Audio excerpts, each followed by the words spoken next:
Hello everyone, welcome to another Let's Talk video, shall we say. Basically what I'm going to be talking about, I'm going to be just talking about my mental illness again. Now some of the stuff you're going to be hearing is going to sound repetitive and such, and you're probably going to remember some of the stuff I said from the other videos. The reason why I wanted to talk about it just now and such, because I realised that in the last video when I was talking about my mental illness, like a long time ago, I didn't exactly go into full details of how it does and what it does to one and such. But as many know, I've been suffering from a mental illness for a long while now. And I was diagnosed with it in 2006, I believe. And obviously doctors and such, Sharon thinks, well, the cancer doctors, mental health doctors, has basically said that I could have been suffering from it for a long while, like since I was young and such. Which I do agree with them with, because I remember when I was young, I used to talk to like things like inanimate objects, like a radio, for example. I used to think machines were alive and such, all that stuff. And I used to talk to myself more often than what I should, and so forth. I also used to wash my hands a lot, quite a lot more than what more people. I know it sounds funny because in this time of age now, everybody's talking about, oh, you should wash your hands and such like that. And there's me thinking, yeah, I've got no problem with washing my hands because I've been doing that since, well, goodness knows how long. So, no need to tell me that one. But getting back onto the actual subject and that, to remind you, what my mental illness is like I was diagnosed with OCD, which isn't bad or anything like that. It's just one of those things. I mean, well, it depends how one looks at it, but I'll look at my OCD as something as nothing bad. But how it affects me and such, even though how it affects me can affect me in a big way and such, but at the same time, I have to take it like a pinch of salt, and I have to say to myself, it's not bad, because if I say, oh, it's not bad, I mean, if I say, oh, it's bad, sorry for the mix up there. If I keep saying, oh, it's bad all the time, I'm going to think it's bad. So I've got to try and look at it on the positive outlook without blinding myself. But when I say OCD, I don't mean on the lines of like afraid to getting dirty and such like that. I mean, that's where it's stemmed off from, I will say that, because I used to wash my hands a lot, and I used to be afraid of getting dirty and so forth. Like even the slightest speck of dirt on me, I just used to wash myself and that. Amount of times my dad used to tell me to knock it off because I'm going to make my skin sore, and it took me ages to get out of that situation. But as time went on, the OCD seemed to also infest. I'm not sure if that's the word I'm looking for, but it seemed to have actually been doing stuff in my head, like making me overthink on things and such. Now people can say, how's that OCD? How does OCD make you overthink? Well, there are different variations of OCD. Some people say cleaning, some people say repetitive routines, and etc, etc. And I used to always think that OCD was a thing to do with, washing your hands and such like that, until the doctor told me that no, there's multiple different variants of OCD. That for example, with me, overthinking, that's a form of it, because I'm going into this repetitive cycle, repetitive ritual, if you will, where I'm thinking of these different scenarios, thinking of these paranoid, intrusive thoughts, thinking that they're real and such like that. Even though that I did ask, are you sure that's part of the OCD thing, nothing to do with paranoia and such, and they said no, it is actually OCD. I'm not sure if they said complex OCD or what, but either way, yeah. I know when I've spoken to people about this, people said, have you actually been checked for schizophrenia and such like that? I did ask my doctor about that, and they said they can't find no traces of schizophrenia through my mood, because they think they go by, I'm not sure how they go by to determine whether one's got schizophrenia or not, but they said I don't have the mood symptoms of one. I don't have the I basically don't have the traits of one. The way my mind works similar case to OCD. I'm not sure if he said complex OCD, but also there was one thing I did forgot to mention in my last video when I was talking about my mental illness, that I suffer from a form of PTSD, which is another thing that my doctor said about, because at the time when I was recording that video and talking about my mental illness, I didn't know I suffered from PTSD. I thought it was just OCD, anxiety, and etc, etc. I will talk about my anxiety in a bit. And he said, yeah, you suffer with PTSD because of past events that has happened, like through the bullying, the amount of times that certain events that happened. You know how PTSD works, but my PTSD just evolved from the bullying that I had since back in school, sorry, and due to other events that happened like in my life, like things that could happen among like family members and such that. Now, just for the record, I don't blame my bullies. I don't blame anybody for my mental illness. The only person I will admit, the only person I do blame is myself. I do hold myself accountable for my own mental illness, because I think to myself, if only if I hadn't been so weak, I wouldn't have allowed myself to get to that stage. I'm pretty sure that's what a lot of you think when you first look at your mental illness and you think, if only if I hadn't been so weak, I wouldn't have allowed myself to get to this stage. But let me just tell you something, and I will tell myself this as well, which I am going to tell myself this now, that we're both wrong in thinking that. I'm wrong in thinking that. You're wrong in thinking that, because truth of the matter is, it's not to do with the fact that we are weak. It's not to do with the fact that, that we allowed this to happen. We never really allowed it to happen. We never asked it to happen. And even if we try to push at this thing, it's only going to push back. And the thing is, the more you push it, the more it will push back, and it will continue on to push right at you until it gets you. Now, you're probably thinking, that sounds like, that sounds all too familiar. That sounds like how you went through it and such, because it's constantly pushing at you, and you're trying to push back, and it's so hard and difficult. Now, this is not me saying that, you shouldn't, try to push back at the thing, because there's different ways of pushing back at this thing, but you've got to not push at it. You've got to actually push at it in your own pace. In other words, do it nice and slowly. Do it gradually. Gradually find the problem, what's causing the problem. Or even if you can't find the problem, just try and find ways to live your life with it. It's like what I said before. It's not about finding a cure to this problem. It's about living with it, coping with it. And that's how I usually deal with my mental illness. Now, yes, I'm seeing doctors. I'm on medication. I won't say what medication I'm on, because just in case somebody may think, maybe that's a good idea for me to take. Because let me just tell you something. Before you take any form of medication, check your doctor first.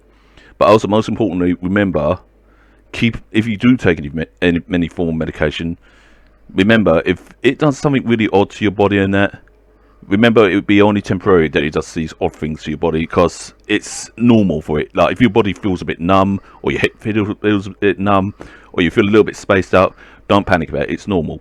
Because I've had those feelings, and they're only temporary. But if you feel 100% that, and I mean real 100%, without the fear and that, but you feel 100% that that they are affecting your body in a bad way, you know your body better than most doctors, and you will need to tell the doctor and say, look, it's doing this to me. Really stress it out to them and tell them that, you may need different meds and such. That's if the meds are affecting you that way. But however, I will tell you this: if you are taking the meds for the first time, give them a chance. Don't be afraid like I was, because I admit, when I first started thinking about taking them and that, I was actually nervous and thinking, I don't know, what if they make me a zombie? What if they actually set me off worse and such like that?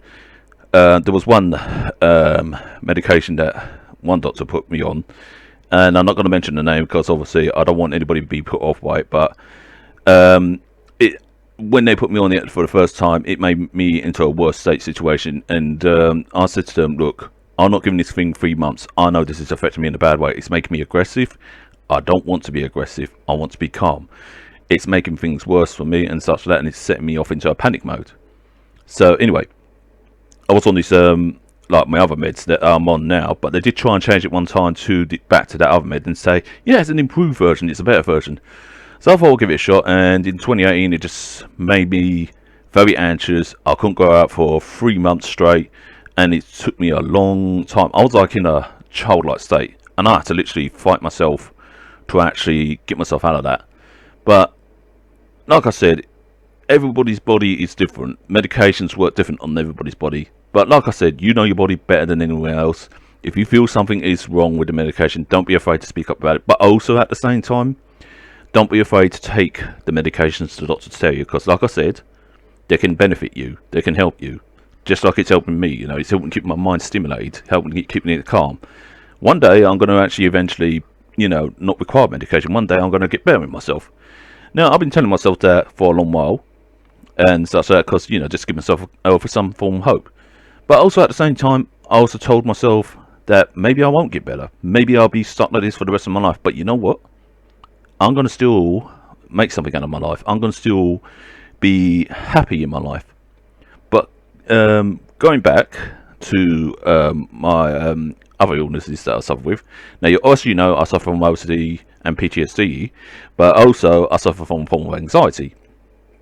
And that plays a big role in a lot of things, you know. It sometimes stops me from interacting with people. Sometimes it stops me from going out, and etc, etc. I know in my videos you may hear me talk to my buddies or even talk to you lot in a normal tone, and I'm not, you know, I'm like talking to you if nothing's wrong with me and such like that. But however, there are telltale signs of me in some of my videos that there is like certain things wrong with me, because sometimes you will hear me in the videos as sometimes I stumble on my words, and sometimes you will hear me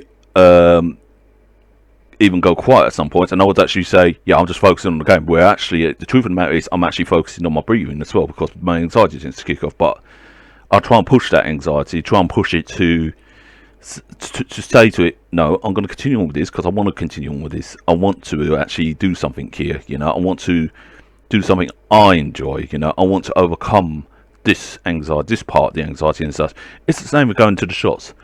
But however, you know, you get the picture of what I'm trying to say about the anxiety thing. It's a nightmare to live with at times, but at the same times I push myself to try and be better.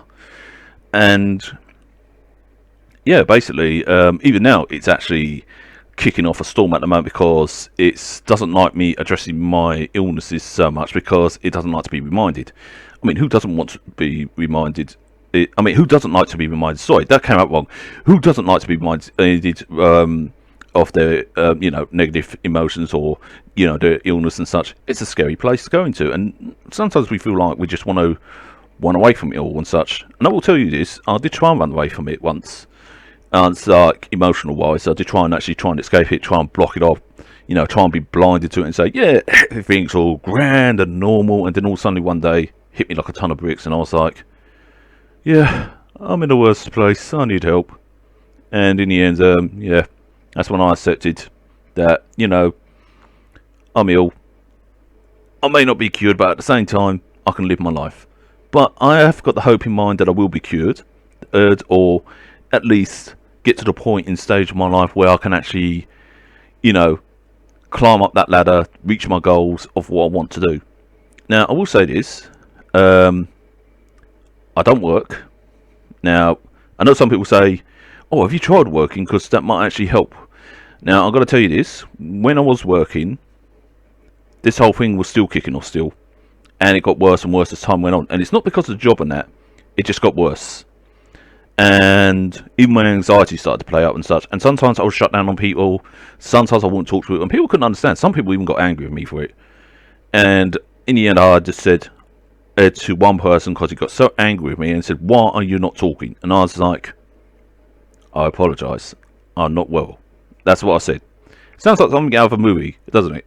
You know, where you hear where the guy's like, not well, and he goes quiet, and the person yells at him, wanting him to talk. And he just comes up with that one line, I'm sorry, I'm not well, sort of thing. That's what it was like with me, you know. And yeah, it is quite a horrible feeling, you know, with having to deal with that emotion of regret that you couldn't talk to that person because something was blocking you from talking, because you felt overwhelmed by these emotions that it caused you to shut down. And I know I'm not the only one to suffer it, because I've even seen people in real life suffer with a similar thing like I did. And I can only imagine what they're going through. You know, I say I can only imagine what they're going through because I can't say I know how they feel, because nobody knows how a person feels. Every person's different. Every person's unique. We're not clones or anything like that. And even if we were clones, you know, I'm pretty sure we would feel things individually. But either way, enough of me rambling on there like that. Yeah. Then in 2006, when things got a bit worse and such like that, obviously I left my job, up and went on to the job seekers and that to find a new job. And that, because obviously things didn't go too well in the other job. I'm not going to go through the details of that because details. But anyway, I went on to the job centre, trying to find a new job, and all suddenly things got a little bit more complicated for me with my illness because it started to really kick off and wouldn't actually settle down. I was like, all right, I'm going to have to force myself out of this because this happened before in 2000 and I can't remember exactly what year, but it happened when I was working, where my illness did actually, because I was having a holiday at the time. I'm like on a break, and I was spending 2 weeks at home, just chilling to myself and such like that. And I can say I was lucky that I was at my dad's place at the time. And what I did was, my illness really kicked off badly there. And even though I was doing things that, like playing on the computer, keep myself active and such like that, but my head just suddenly exploded with these horrible, horrible fit faults. And suddenly I just burst out with these horrible negative emotions. And yeah, I just broke down. And my dad in the end got me to talk about it, and I told him everything that was going on in my head. That I was saying, look, I keep getting these horrible thoughts, keep getting these things. I don't know what to do.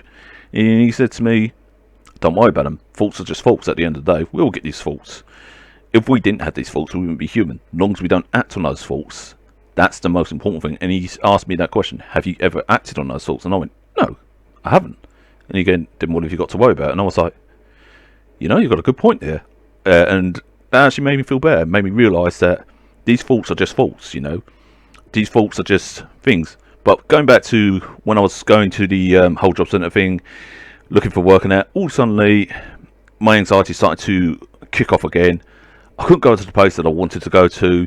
I couldn't actually go to these interviews and that. And I told the woman there, I said, look, I'm sorry, but I can't go to these things. And I was, the one thing I was worried about was being punished for it, because the job centres, they don't take lightly to people not turning up to interviews without a good excuse.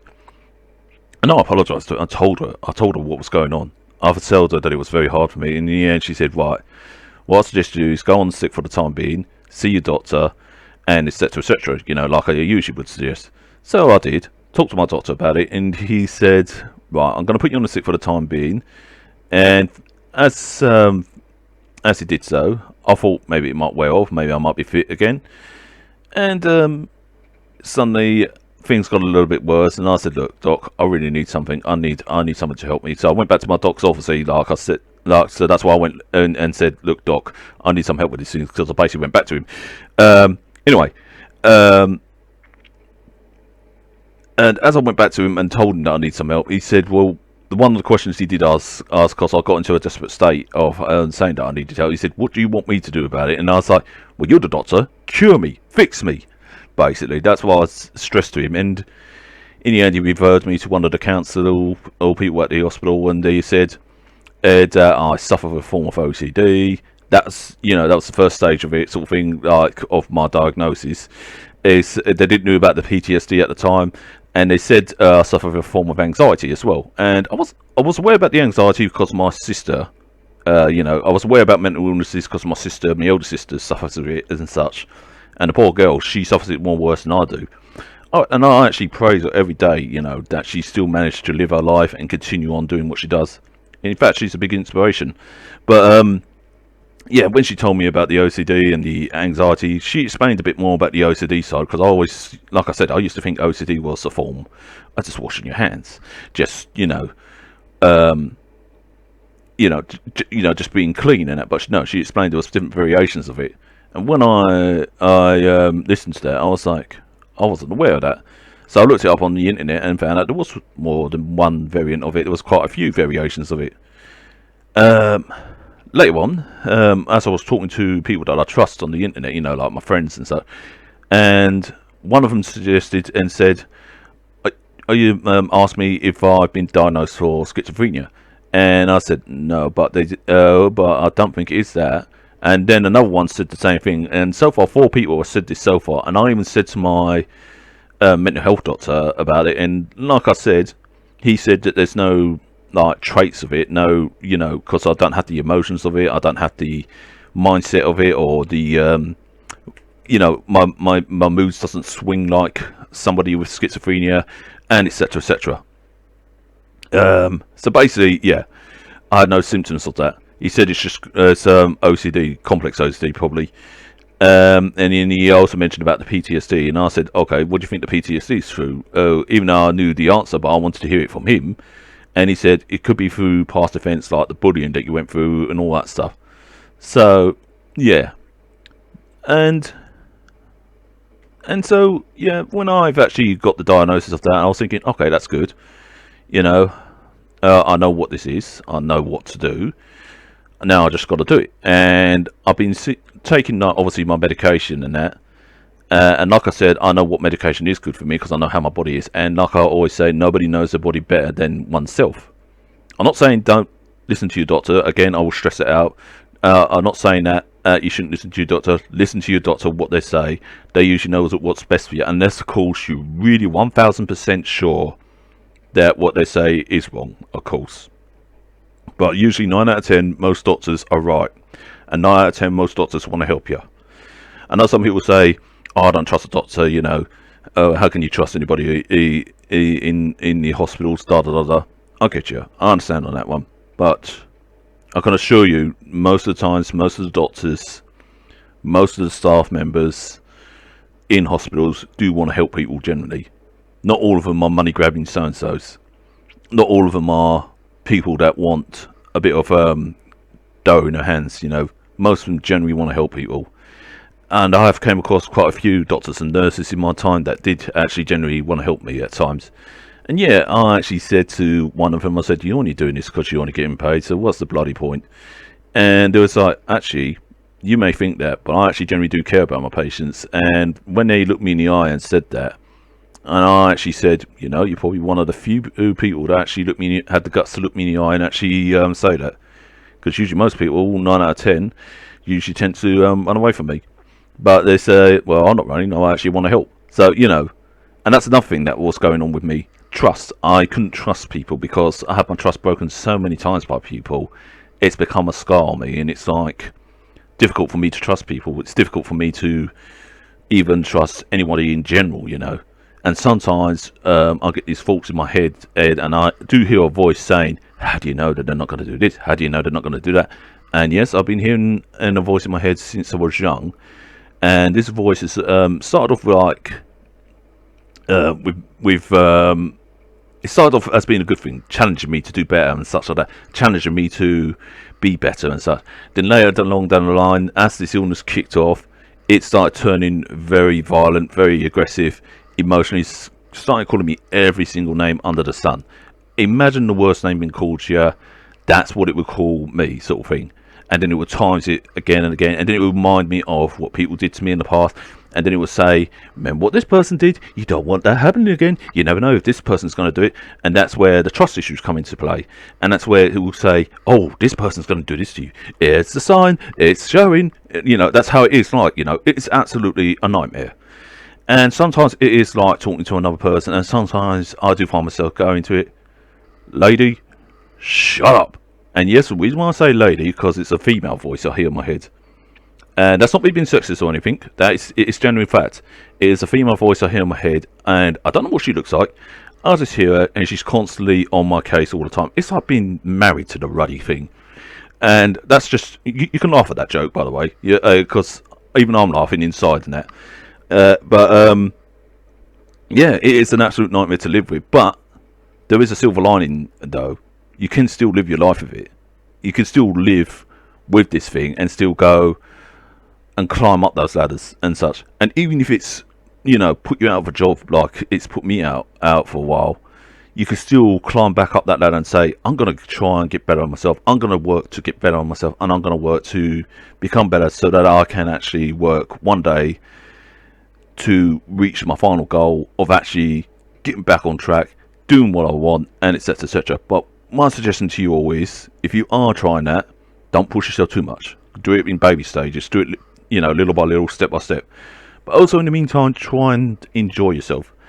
You don't always need money to enjoy yourself. You don't always need, you don't always need things to enjoy yourself. You just enjoy yourself the way you always enjoy yourself. I mean, whether it be like talking to your friends, or watching TV, or reading a comic, writing a story, you know, just anything really that'll help. When I said you don't need things to enjoy yourself, I meant things like money wise, and that you don't need money to enjoy yourself. You don't need to spend on these grand things to enjoy yourself. You can just take the simple things and enjoy.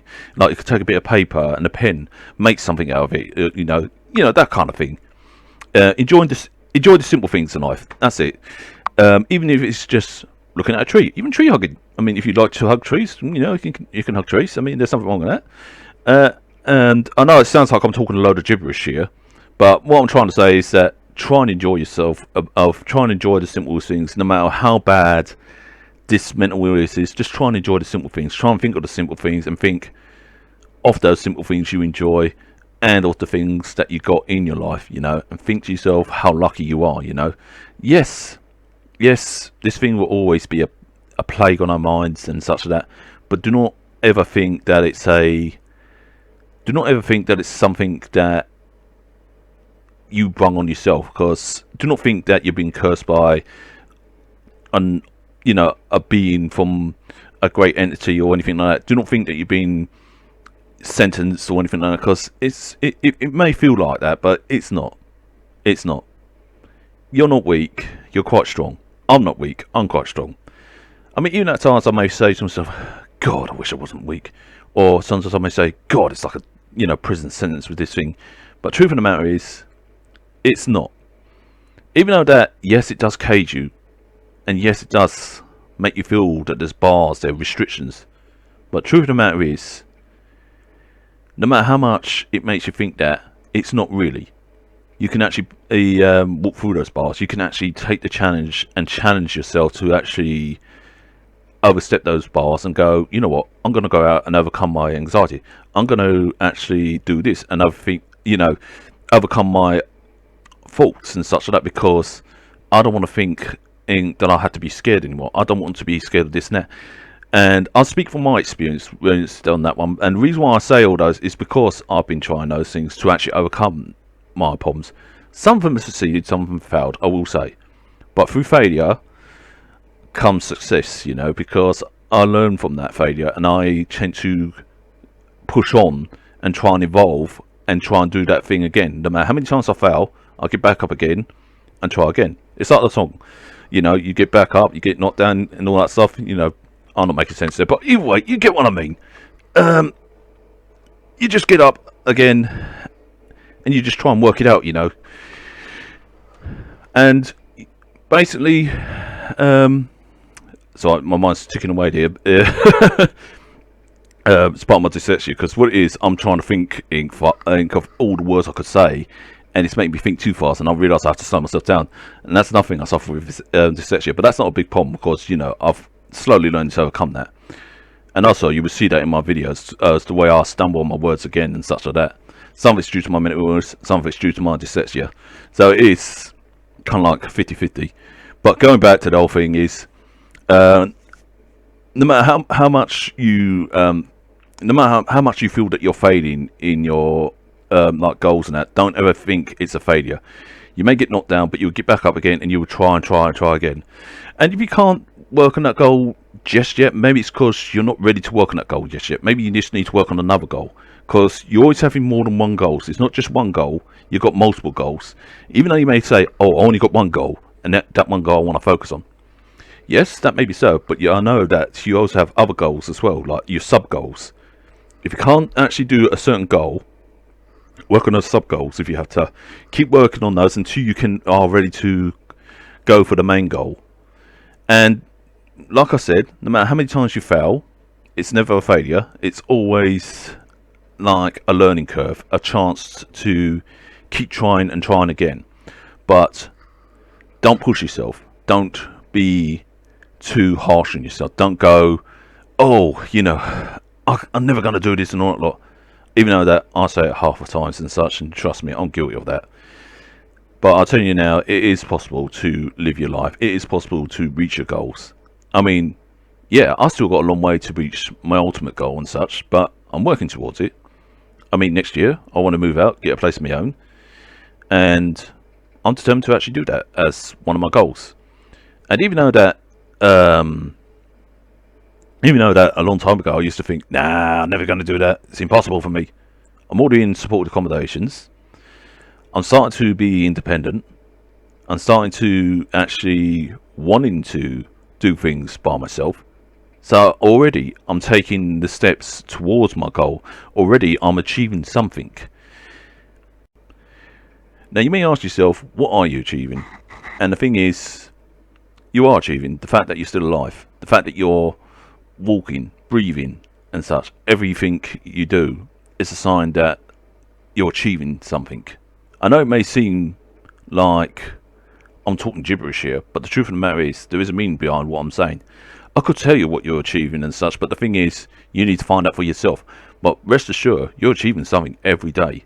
Every day you're achieving something. So if you ever think to yourself one day that, what have I achieved in life? Just remember that you're still breathing and alive. The fact that you're, walking this planet, that's a sign that you've achieved something. That's a sign that you're, that you are going forward with things and such. And the fact that you're alive, it's the biggest achievement in life itself. It's the greatest gift in life itself. You have to praise yourself more. Pat yourself on the back. I can talk because I do it all the time. I always put myself down and then I'm like, you know what, I've got to start giving myself a bit more pat on the back because you know what, because I am a pretty damn good so-and-so. And that's what you should do, is give yourself a pat on the back. Praise yourself more. Embrace yourself more. But most importantly, embrace life itself. Enjoy yourself. Doesn't matter how the world is, what's going on. Just try and embrace it. I know things are tough, things are rough, but just embrace the good things in life. And to those who do suffer with mental illness, who think, yeah, it's easy said than done, or even people in general would say, it's easy said than done. Trust me, I know it's easy said than done, but it is possible. It is possible to make yourself feel proud. It is possible to make you feel, loved in yourself. You just have to take that step and just say to yourself, when you look at yourself in the mirror or look at the reflection of yourself, or even just look at yourself in general, like your hand or something like that, just say, I love myself. Because you are actually an amazing person. All of us are. Each individual alls are. Yeah, you get people out there that can be quite absolute so-and-sos, but not everybody is like that, and you are definitely not like that. You've got to remember that. And also, as for being weak and such that, nobody's really truly weak. No, not when they go through things in life and such that, they're never really weak. In fact, the strongest of species are those who are able to adapt to the things in life. And we are the strongest of species because we can adapt to the things in life. I can adapt to the things in life. You can adapt to the things in life. It's not the most intelligent, it's not the most strongest, it's those who can actually adapt. And yes, some of you may actually say, wait, that sounds like something that Darwin said. It is something similar to what Darwin said. And you know what? I'll go by those words because I am a little bit of a Darwinist myself. Not 100%, but, I actually, listen to that quote and actually take that quote on board because that quote has a good meaning for me. But yeah, going back to my whole thing after me giving the whole lecture thing, dyslexia. Now, I've always suffered that since I was young, and it's not a big deal for me. I mean, yeah, it affects my spelling and grammar. It affects the way I talk at times because my mind thinks too fast. It goes too fast and such. But at the same time, I have to sort of like slow myself down and go, right, I've got to say this word. I've got to think of this thing. I've got to think of that thing and such. But I've got to do it slowly, And again, this is why in some of my videos you actually see me stumbling on my words because I'm thinking too fast, trying too fast and such, when I should actually slow down and such and go, pull on the reins and say, whoa, slow down there, fella, and just think. But I've also learned to teach myself even to overcome my dyslexia, especially through my writing mostly, because I used to suffer with my spelling and grammar big time. And what I've done is, as I kept writing that, I've learned to improve on it. And I've had help from people, because I had people, look at my writings and say, right, you need to add this into it, you need to add more description. And it's got me to think and evolve a bit more and go, I know what I could do, da da da da. And yes, I do rely on spell check a lot. I do rely on that. As for the grammar thing, I'll rely on myself on that and self-teach myself with the whole grammar thing.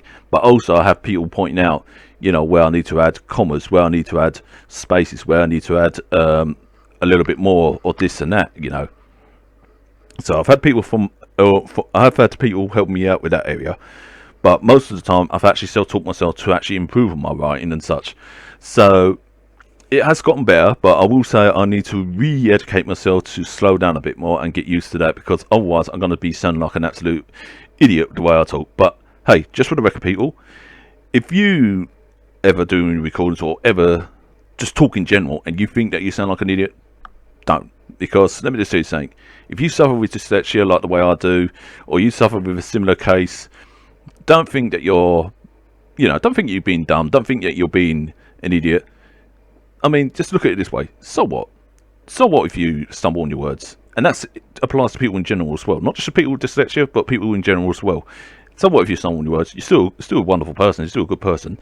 And it doesn't matter if you stumble on your words. As long as you go, well, I made that little mistake, I will actually try and, correct myself on that. Or if you just stumble on your words, just laugh about it, just go, oh, listen to me there, I sound like a white so-and-so. But, make a joke about it, but don't, feel down about it. Don't feel embarrassed about it. Just go, you know what, yeah, I've done that, but you know what, it doesn't matter.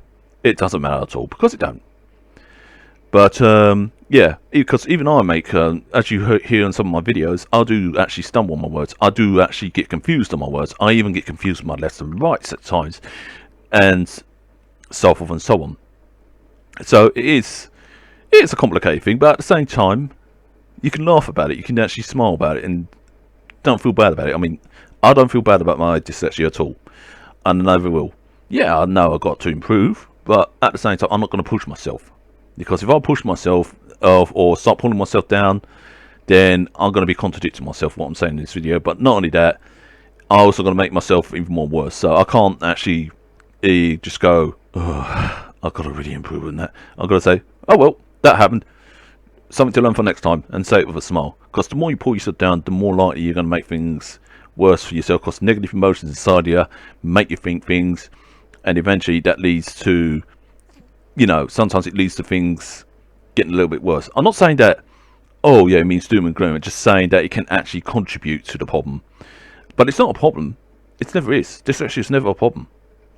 It's just all part of the learning experience, and just enjoy it, It's the same with mental illness, When you're dealing with the mental illness, it's all part of a learning experience, Like you're learning to overcome your anxiety. You're learning to overcome your PTSD, your OCD, and whatever mental illness you're overcoming. And I know that some of you really get it far worse than what I and other people get. And you know what? To you people, I really salute. I really, really praise. And I really do admire you, because you literally go through all this, everyday life and such. And I admire that. I admire that, because it means that you're trying, you're fighting. You're an inspiration to people like me and other people who are in our situations. So I commend you all. And I say keep on, fighting. Keep on going. And don't give up either. If you've got a goal set for yourself, don't give up on that either. Because mental illness, yeah, there may not be a cure for it. But I can sure as hell tell you this, that there's always a way to live with it, to deal with it. So I say to you all who suffer with mental illness, who suffer with all these problems and that, or even to people in general, don't give up on anything. Keep pushing forward and enjoy your life. Until next time, you all take it easy, and peace out.